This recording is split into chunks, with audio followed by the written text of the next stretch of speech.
It may be billed as a friendly, and the crowd in the compact Ullevål Stadium is limited to 23,500, but there's a stirring welcome here for the two teams. Many Norwegians who relish what happened on this ground just over 2 years ago, and a small section of England supporters away to our right, including about 400 members of the official travel club, hoping that this time the outcome might be different. Leonardsen. Rekdal again. Fjørtoft. Jakobsen. It could open up here. Flu's ahead of him. Jakobsen's going to try one. Seaman saves, and it goes out for a corner on the far side.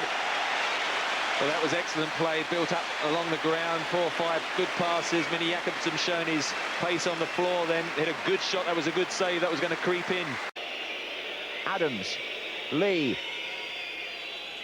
Neville's made a run down the right. 4 just inside him here.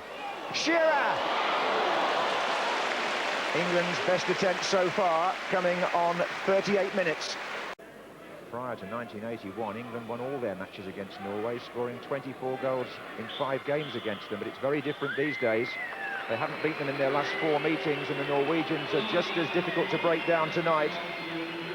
A very well-organised team in midfield, but smothering England at every opportunity, and in many ways smothering the game as an entertainment. But at half-time, the score in Oslo, Norway 0, England 0.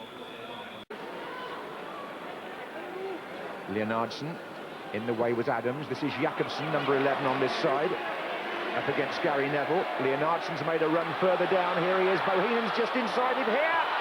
Oh, and it struck Gary Pallister from Lars Bohinan. Almost looked as if it hit himself, ricocheted up. Got a lucky bounce in it off Tony Adams to set it up. Up to now, I mean, defensively, Adams and Pallister look pretty solid. It is that creation, and it going forward, a bit of invention, a bit of ability to go past defenders. Gascoigne, of course, probably more than anyone would give the creative skills. I suppose it could open up the Letizia debate again. Here's Bjørneby with the free kick for Norway.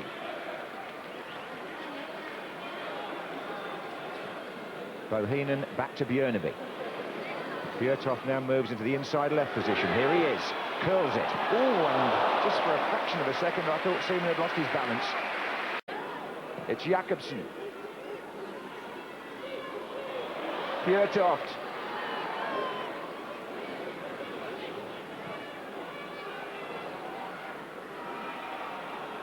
McManaman. He's got Wise inside. Redknapp. Now Lee. This is Neville. Flags up. Good opening for England, except that Barnby was offside.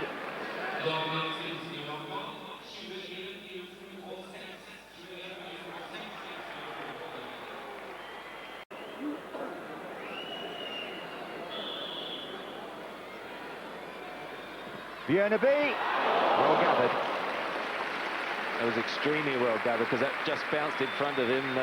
Wouldn't have seen it till very late, David Seaman got his body and watched it closely, but it does look as if England might themselves be thinking about bringing on a substitute. You see how that just bounced in front of him. Good effort by Stig-Inge Bjørneby of Liverpool. Adams. Good ball. This is Stone. Sheringham making his way into the centre. Lee comes near post. Oh, and Thorsbeck fumbles it, and it goes off Berg for a corner. Steve Stone's made a bit of a difference with his enthusiasm. And the ability to hang out wide. It gives him the width, and he had acres of space there, and it was nearly, didn't it? Look at that cross going on at the near post, bounced off Erik's Thorsbeck, just rebounded off the defender.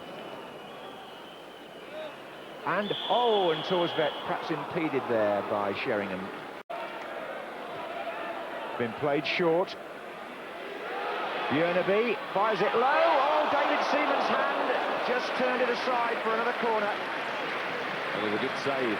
Low down, it was just heading on its way, I think, to the inside of the post. One of those could have come back across the goal. Look at it, just going to creep in, I would have thought. Good save along the ground. Well, as a match, as a spectacle, it was dull, drab and uninspiring, and it's drawn whistles of derision from the crowd in the stadium here. They're used to something more exciting than that. As a result, it means that Norway have now remained unbeaten against England in 5 meetings. It also means that Terry Venables' first away match, or the first one to finish, has ended in a 0-0 draw on a ground in a country, in fact, where nobody has beaten Norway for over 4 years. Some consolation in that, but unfortunately a game lacking genuine incident, certainly lacking imagination, and not one of the internationals that will be remembered for very long. Norway 0, England 0. Terry, your assessment of England's performance tonight, please. I thought it was a good professional performance. We did the first part of the job, which was to make sure that they were reduced to as few chances as we could make, and we did that. We tried to hit them on a counter-attack, and as I've been saying all week, it's going to be that type of game. That's what happens when you play away from home. If you're going to qualify for the World Cup, that's the sort of performance you have to put in. We hit them on the break. We didn't get enough attacks as we would like, perhaps, but still we could have won it. I think we may have had more chances than they did, as few as they were. What was your view on England's performance tonight? Very strong in defence, but they didn't create more chances than Malta and Luxembourg did here. It's been suggested here that England's performance was in some ways a little dull and uninventive. What would you say to that? I would say that's not dealing with reality, because if you think you can come to Norway, who haven't lost at home for 4 years, and 18 games I think they've gone, it's good to put in a performance where you would play away from home. You can't dictate to these teams who come here. What you've got to do is try to stop them playing and try to hit them hard. And that's what we tried to do, and to the most part I thought we've done that. In England, we've been hearing a lot of reports that you've been critical of English football. Will you put the record straight what you feel about the English game, please? You know, as you saw here tonight, we play more penetrative, the ball more in the direct forward than the England do. They play more what we call possession, and it's different views on that. And in my opinion, it's most effective to play direct. England does it otherwise. Most teams in the world does it otherwise than we do.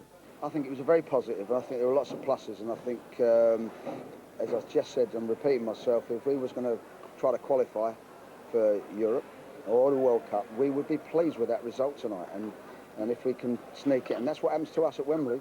People stop us and they hit us on the break, and people say, oh, they've done very well. You know, people want us to win 2 or 3-0. It's just be lovely. I'd be very pleased, but one step at a time. Trouble is, last 6 steps have produced just 1 win, and that against Japan. Jim, it's pretty awful stuff tonight, wasn't it?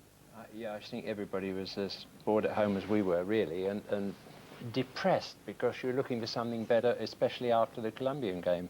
But the circumstances were different there. They left a lot of space, and Norway left no space whatsoever. Defensively, young Gary Neville did almost faultless display. Goalkeeper David Seaman, man of the match for me. They did have more shots than we did. They had 5 on target, all of which needed saving. We had 2 in the course of the game. So just let's clear up the statistics first. But the midfield, however many of them there are meant to be in the middle of the field, because you can't have too many up front and you make it difficult for their defenders. Whoever was meant to be in the midfield was not to any extent creative. We just did not appear to be on form. Players who have shown flashes of things tonight showed nothing. And I thought it was the most uninspiring performance. I don't go along with Terry that we should be happy that we've got a draw tonight.